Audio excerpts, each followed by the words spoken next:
طيب السلام عليكم ورحمة الله. بسم الله الرحمن الرحيم، الحمد لله رب العالمين، والصلاة والسلام على أشرف الخلق أجمعين سيدنا محمد عليه وعلى آله وصحبه أفضل الصلاة وأتم التسليم، وبعد.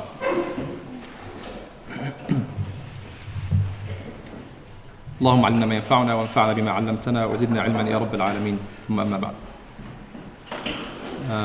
So who did the quiz? Okay. I have all the names, by the way, so I will definitely know who did it. Most of the scores are really good, mashallah. This is, I think almost everybody is above 15, 14, 15. 14 was the least marks that somebody got. I think so just 2 hours before I came, it was like 12 people who submitted the quiz. I got here now, it's became out of a sudden 21, mashallah. So, the last minute thing. I'm assuming they're all Arab who did this, so that's fine. I think two of them, I reviewed them very quickly, two of them, they got 20. One brother and one sister, so that's equality, alhamdulillah. I think the score has been released already, so everybody knows his score, right? Okay. Okay, so we're gonna go over the questions quickly before we start the talk, inshallah. Yes? Can I just say that a lot of the questions, they were lost in translation. You agree with this? Like the first question is the biggest example. Really? Because when I read the reading, I figured... But I put it between brackets, that means something that we taught about in the class. So it's right? We relate everything back, because anything can be interpreted in multiple ways. Right? I think the engineering question was... We get into this, don't worry. Okay. So no, I understand what you're saying, but again, so this question, for example, the first question will tell if the person attended the class or not, right? Because if it's just a general question about reading, yeah, people will get confused. But we mentioned it like 2-3 times in the last 3 lectures, so now it became obvious about something we talked about already. You don't agree? No, I'm serious. I've been in every class, I don't remember talking about it. Oh, really? Oh, okay. So what's confusing about it? You took reading as a literal word.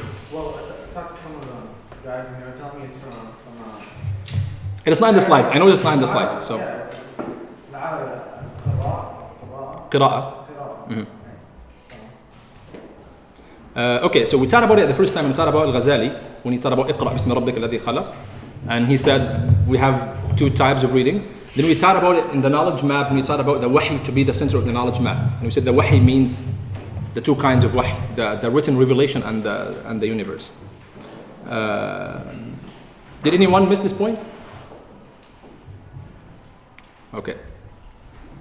The second one, among the 6 qualities Imam Shafi'i mentioned for the students of knowledge. Answer?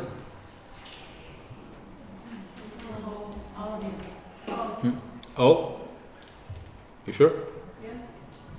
Okay, what are the other 3 that you mentioned? That's a follow-up quiz. So, Teacher. Time. Mm-hmm.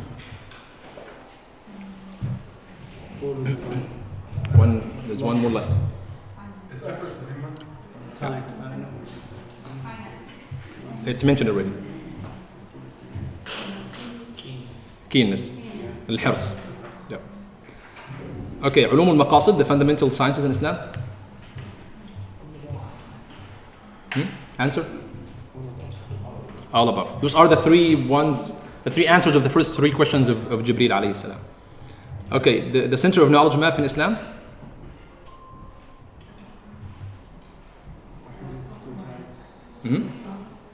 Number 4, right? So what are the 2 types of wahi? No, so they're not Quran and Sunnah.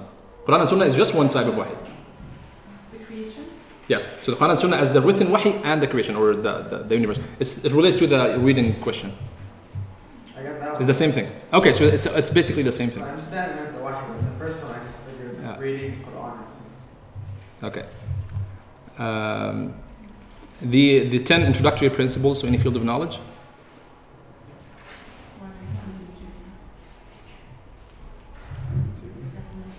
Should we zoom in a little bit? So 1 and 2. So social perspective is not one of the introductory principles? Okay. So God exists, rational, customary, legal, empirical.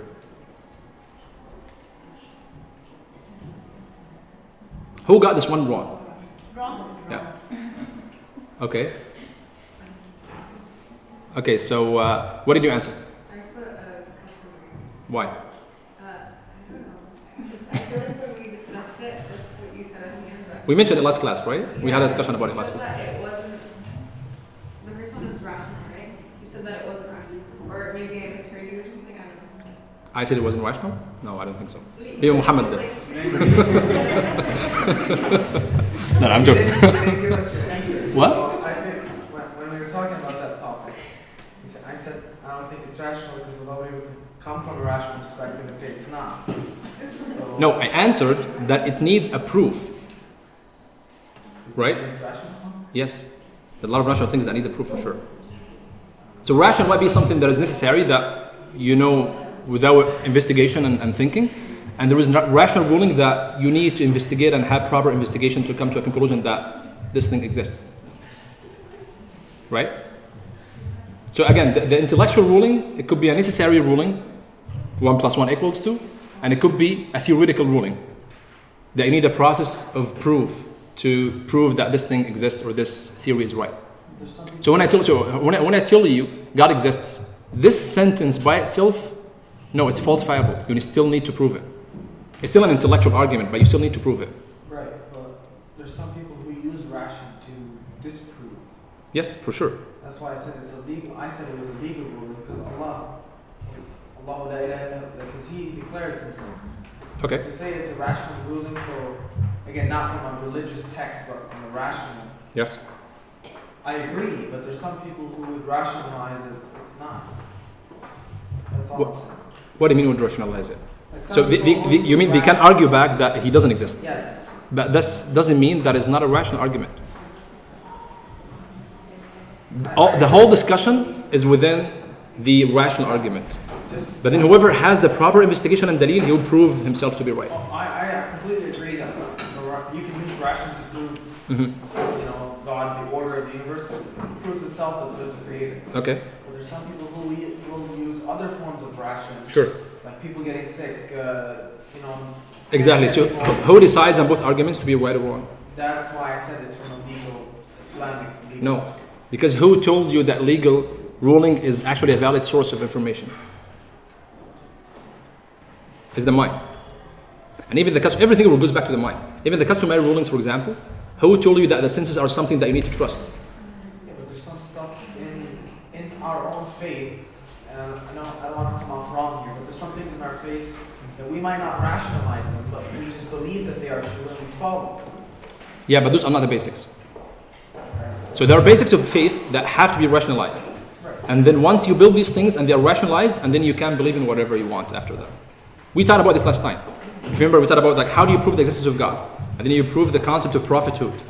And then whatever this brings to you in terms of the details of acts of worship, for example, you don't need to rationalize prayer.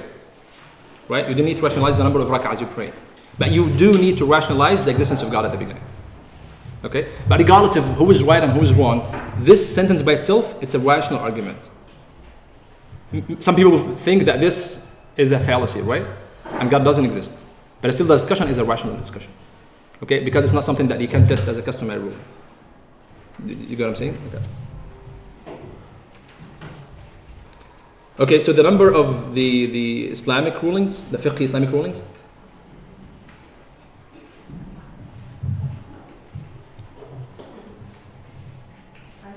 5. Can you count them?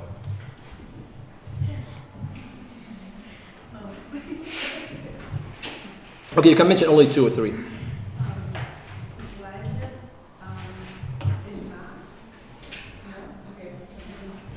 Wajib? Okay. Sunnah? Mubah? Mustahab? Haram? Makruh? Yeah.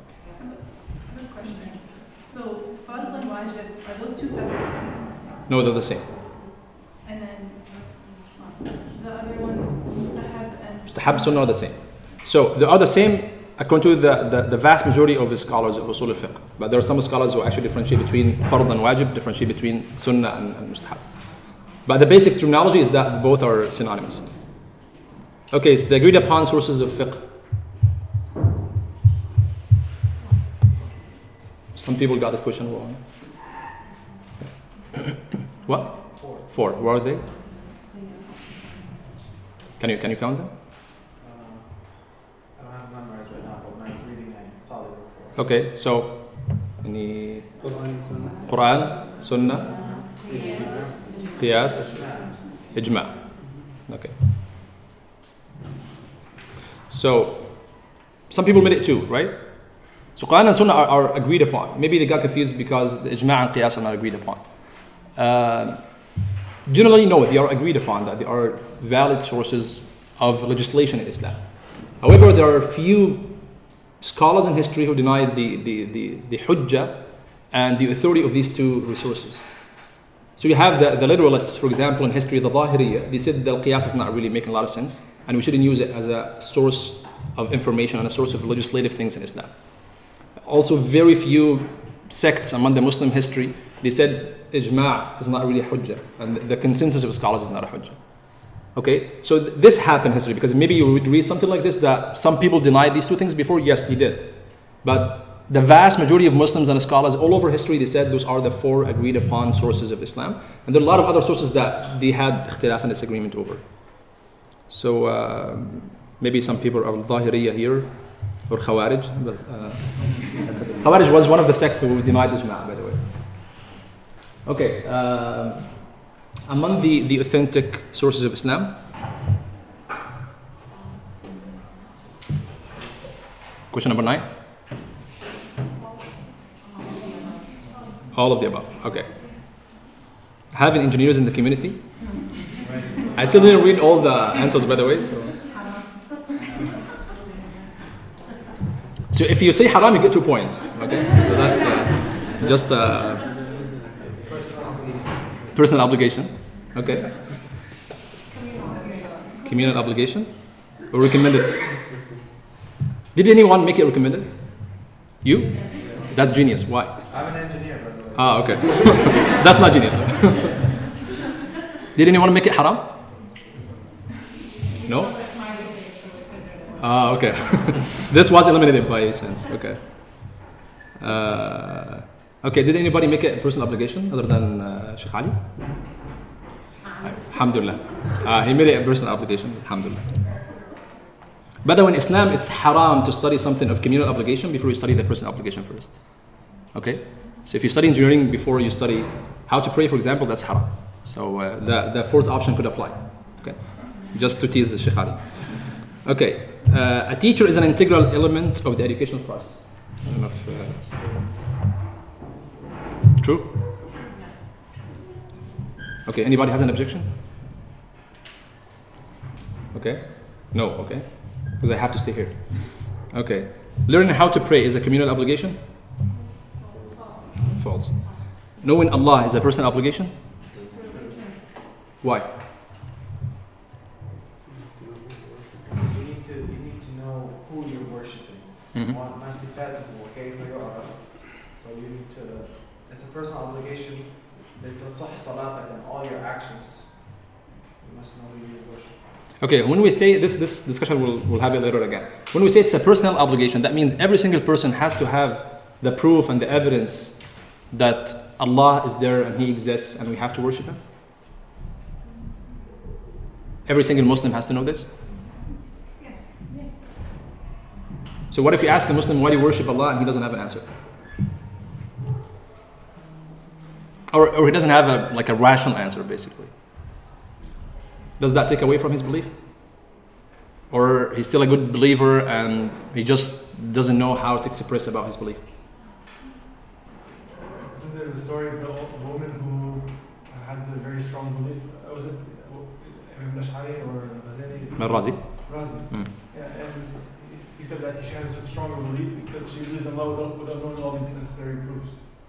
So you could have good iman without necessarily knowing the proof. Okay. But she didn't know the proof, or she didn't know how to say the proof?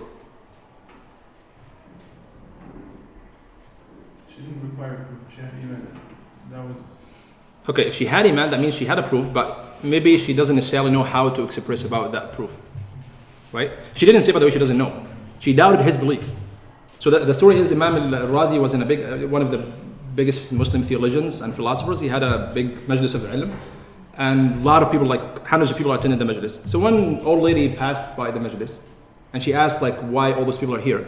So they told her, how come you do not know that scholar? He's al-Razi, the one who has 70 dalil, 70 evidences that Allah exists. So she said, she just replied right away, she said, if he has 70 evidences that he exists, that means he had 1 or 71 evidences that he doesn't exist. So she's denying the fact that why did he have to get an evidence to prove that Allah exists? Right? So he knew of what she said, and he felt so touched, and he said, Subhanallah, Allahumma imanan ka iman al-ajaiz. He said, he made dua that he asked Allah subhanahu wa ta'ala to grant him the iman of the old ladies. Right? That her iman is much more firm and grounded than his own iman. That what was he said. This doesn't mean, number one, that she didn't know the dalil. Right? Number two, it might mean that she knew the dalil, but she doesn't know how to explain. For sure, she's not on the same level like al-Razi, but she doesn't know how to explain why God exists, right? Or maybe a third option, that she really didn't know the dalil, right? So the question is, we have to have that 100% conviction that Allah exists, even if we are not able to talk about it or to express it or to explain to people about this, or we don't even require from a person to know why Allah subhanahu wa ta'ala exists. Is the question clear now? So basically, when you ask a Muslim, why do you believe in Allah? So every Muslim has to have an answer for this question, or no?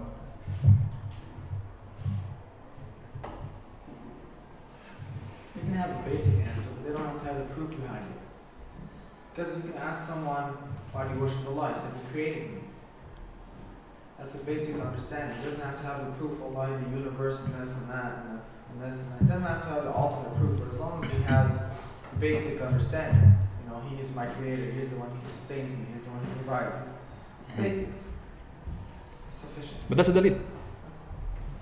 Dalil is not one, there's no one specific dalil that every person has to memorize. Just dalil is something that you can express about what's in your heart. You can tell, why do I believe in Him? That's it. In any language, in any way. Okay, so this question we'll discuss in the Aqidah lecture, inshallah. So just keep thinking about it, inshallah. So purifying the soul is the purpose of Islam. Question in the Hadith Jibreel. True or false? False. So what is the true answer? Ihsan. And what is the purpose of Islam? The physical actions. The what? The physical what? They're dead. No, this is the human component that Islam deals with. But what is the purpose of establishing Islam?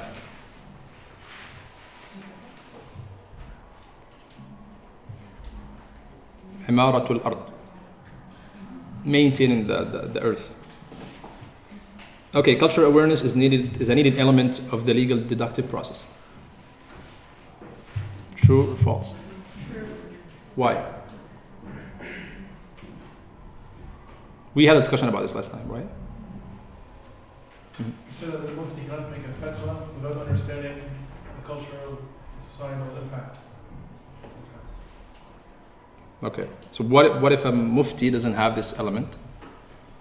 So he's disqualified to give a fatwa? In a certain area, yes. In what?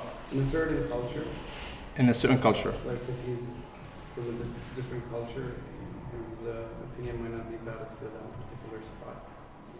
Okay. He gave us an example of how whenever an imam or sheikh transfers from one country to another, he asks about the aspects of financial, customary finances in the scholar community. And I remember al-ma'ruf wa urfa kal-mashruh inshallah. So knowing the araf of this society will help him deduce. So if he's not aware of the culture that he's living within, that means he shouldn't give fatwas in general, or he shouldn't give fatwas to things that are related to cultural customs or conventions among people. You shouldn't give fatwas to that specific situation. to that specific situation. But he still can talk about other things. I mean, things that basically do not change, right? Okay. Like gradualness is one of the essential values of seeking knowledge. True? Okay. Learning philosophy is haram.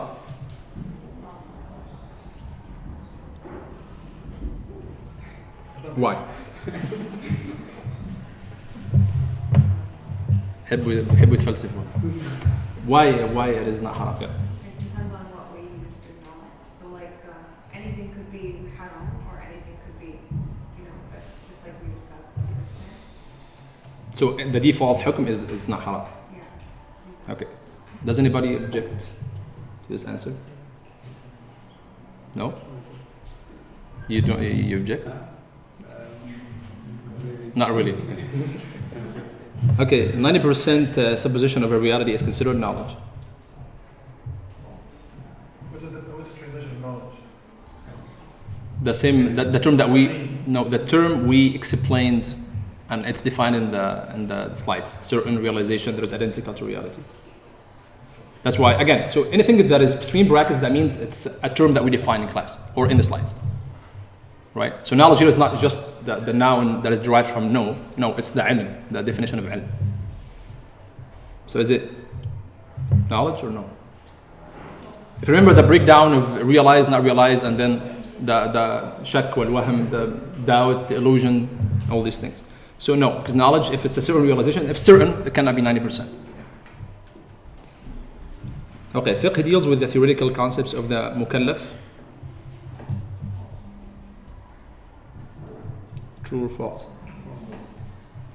So what does the fiqh deal with? Practical concepts. The practical. So what does deal with the theoretical concepts of the mukallaf? The aqidah. Iman, hadith Jibreel, aqidah, that deals with the theories or the thoughts of people. Okay, analogical reasoning is a valid source of legal rulings in Islam. True? Okay, an example? Yeah, so an example for qiyas. What? Weed? This is the only example though. What? Okay. Do you have any other examples for qiyas? Outside the drugs area?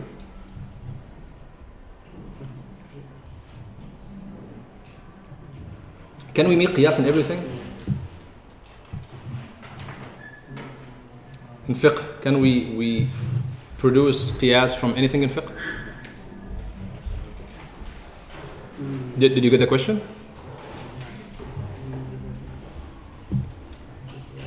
So for example, there is a highly recommended sunnah to pray 2 rak'ahs before Fajr. Right? So why not 4? Bil qiyas. And we get more ajr, more reward. Right? So the premise 1,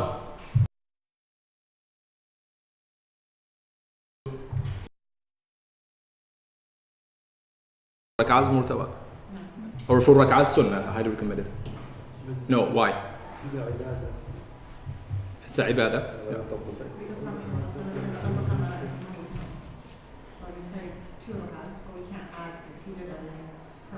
So that means qiyas cannot be in any area of fiqh.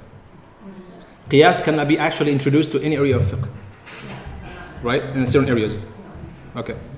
Qiyas is only used in the perspective that we don't have definite and specific information about it. Like the Sunnah al-Fajr, we have specific hadith that say the Sunnah al-Fajr outweighs the world, if I'm translating correctly. But qiyas is used in perspective like to make new hukm on stuff that we haven't been related to, such as we eating certain types of animals, certain types of drinks. Okay, that's part of the argument. But in general, so answer 1, no, qiyas cannot be in anything in fiqh. Or in everything, I mean in fiqh. Number 2, ibadat specifically, no, there's no qiyas in ibadat. There might be in very exceptional cases, but in general, you cannot make qiyas in ibadah.